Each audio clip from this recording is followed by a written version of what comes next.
ನಾವು ಹೇಳೋದು. ಎಸ್, ಕುಸುಮಾವತಿ ಅವರೇ, ನೀವು ಕೂಡ ಅಣ್ಣಪ್ಪ ಸ್ವಾಮಿನ ಮಂಜುನಾಥ ಸ್ವಾಮಿನ ಬಹಳ ನಂಬ್ತೀರಾ ಅಲ್ವಾ? ಖಂಡಿತ ಸರ್.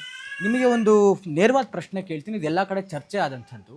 ಈ ನಿಶ್ಚಲ್ ಜೈನ್, ಉದಯ್ ಜೈನ್ ಏನು ಈ ಹೆಸರುಗಳೆಲ್ಲ ಕೇಳುವಂತಲ್ಲ, ಪಾಲಿಗ್ರಾಫ್ ಟೆಸ್ಟ್ಗೆ ಒಪ್ಪಿದ್ದೇವೆ ಅಂತ ಅಂದುಕೊಂಡು ಅದಾದ ಮೇಲಿಂದ ಅಣ್ಣಪ್ಪ ಸ್ವಾಮಿ ಬೆಟ್ಟದ ಹತ್ರ ಒಂದು ಆಣೆ ಪ್ರಮಾಣದ ಒಂದು ಘಟನೆ ಆಗುತ್ತೆ. ತಾವು ಬಹಳ ಕ್ಲೀನಾಗಿ ಇಡೀ ಕ್ಯಾಮ್ರಾ ಕ್ಯಾಪ್ಚರ್ ಆಗಿದ್ದೀರಾ. ನೀವೊಬ್ಬರು ಆಣೆ ಪ್ರಮಾಣ ಮಾಡದೆ ಹಿಂದೆ ವಾಪಸ್ ಬಂದ್ಬಿಟ್ರಿ. ಯಾಕ ತಪ್ಪಾಯ್ತು ನಿಮ್ಮಿಂದ? ಅಂದರೆ ನಾವು ಆಣೆ ಪ್ರಮಾಣಗೆ ಅಂತ ಹೋಗಿದ್ದಲ್ಲ ಸರ್. ಇದೇ ಬಜರಂಗ ದಳದವರು ಸೌಜನ್ಯಗೆ ನ್ಯಾಯ ಸಿಗಲಿ ಅಂತ ಪ್ರಾರ್ಥನೆಗೆ ಬರಬೇಕಂತ ನನ್ನ ಕರೆದಿದ್ರು.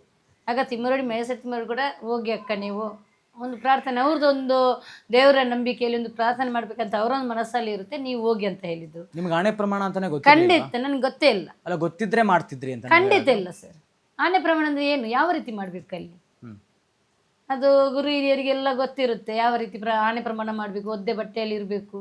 ನಾನು 3-4 ದಿವಸ ಮುಂಚೆ ಬರಬೇಕು ಅಲ್ಲಿಗೆ. ಒಂದು ಆಣೆ ಪ್ರಮಾಣ ಮಾಡಬೇಕಾದ್ರೆ ರೂಮ್ ಮಾಡಿಕೊಂಡು ಅಲ್ಲಿ ಇದ್ದು ಉಟ್ಟ ಬಟ್ಟೆಯನ್ನೆಲ್ಲ ಒದ್ದೆ ಮಾಡಿ ಆ ಒದ್ದೆ ಬಟ್ಟೆಯಲ್ಲಿ ಅವ್ನು ಬಂದಲ್ಲಿ ನಿಲ್ಬೇಕು. ಇವರು ಯಾವ ಆಣೆ ಪ್ರಮಾಣ ಮಾಡಿದ್ರು? ಯಾರತ್ರ ಕೇಳಿದ ಆಣೆ ಪ್ರಮಾಣ ಅಂತ? ನಾನು ಪ್ರಾರ್ಥನೆಗೆ ಅಂತ ಕರ್ಕೊಂಡೋಗಿದ್ದಾರೆ. ಬಟ್ ಅವ್ರು ಆಣೆ ಪ್ರಮಾಣ ಮಾಡ್ತಿರೋದ್ ನೋಡಿ ತಾವು ಹಿಂದೆ ಸರಿದ್ಬಿಟ್ಟು ವಾಪಸ್ ತಿರುಗಿ ಬಂದ್ಬಿಡ್ತೀರ ಸರ್. ನಾನು ಪ್ರಾರ್ಥನೆಗೆ ಹೋಗಿದ್ದು, ನಾನು ಆಣೆ ಪ್ರಮಾಣಕ್ಕೆ ಹೋಗಿದ್ದಲ್ಲ. ಅವರು ತಪ್ಪು ಮಾಡಿದ್ದಾರೆ. ಹಾಗಾದ್ರೆ ಅವ್ರು ಆಣೆ ಪ್ರಮಾಣ ಮಾಡಿದ್ದು ಸರಿಯಾದ ಕ್ರಮ ಪದ್ಧತಿ ಅಲ್ವಾ? ಅಲ್ಲ ಅಲ್ಲ, ಖಂಡಿತ ಅಲ್ಲ. ಅದರಲ್ಲೂ ಸುಳ್ಳಾಗಿದೆಯಾ? ಸುಳ್ಳೆ, ಅದು ಕೂಡ ಸುಳ್ಳೆ ಸರ್. ಅದೇ ಹೇಳ್ತಾ ಇರೋದು, ಅವ್ರು ಅದನ್ನ ಮಾಡಿನೂ ಇನ್ನೂ ಚೆನ್ನಾಗಿದಾರಲ್ಲ ಅಂತ ಪ್ರಶ್ನೆ ಬರ್ತಾ ಇದೆ. ಖಂಡಿತ ಆಣೆ ಪ್ರಮಾಣ ಆ ರೀತಿ ಅಲ್ಲ ಸರ್. ನಾವು ಎಷ್ಟು ಅಂದ್ರೆ ತಿಮ್ಮರಡಿಯವರು ಕೂಡ ಕರೆದಿದ್ದಾರೆ.